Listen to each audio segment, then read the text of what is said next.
45% të tokës me pyje, po raportet vendore dhe ndërkombëtare vazhdojnë të ngrenë alarmin për prerjet ilegale dhe menaxhimin e pamjaftueshëm. Vendi aktualisht nuk e di sakt numrin e hektarëve me drujnë të prerë ilegalisht, por ministri i pyllëtarisë Armend Muja tha se synimi tyre mbetet që brenda një muaji, deri në shënimin e ditës së tokës, të prezantojnë të dhënat e detajuara mbi gjendjen aktuale të pyjeve në nivel vendi. Ne veç e kemi marrë, kemi analizuar një raport të auditorit dhe i fundit që ka dalë, dhe aty gjetjet janë serioze. Unë du të them me saktësi dhe përkushtim që një për një ato do të adresohen që javën në vazhdim. Mjerisht, ka disa zona ku në vizohet që ka pas prerja dhe degradimi ka qenë masiv dhe pas bisedave që kemi bërë me kolegët, jemi të vendosur më shumë se kur që këto të adresohen.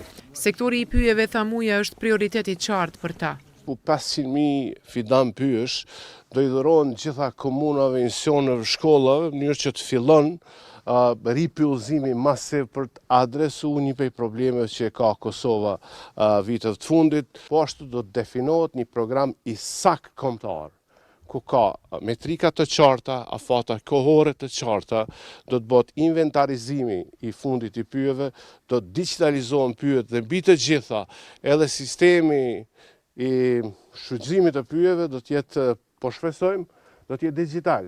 Në ditën e pyjeve në parkun Blinaja u mbolën disa fidan, ndërsa u bë me dije se do të mbillen 500.000 fidan të rinj kudo nëpër Kosovë. Për nder të ditës ndërkombëtare të pyjeve 21 marsi, po mbjellin fidane, 2 lloj fidanesh, fidane të llojit Pinus silvestris hartina, pisha hartin, dhe fidane të llojit Kyrkuç rubra dushkujkuq.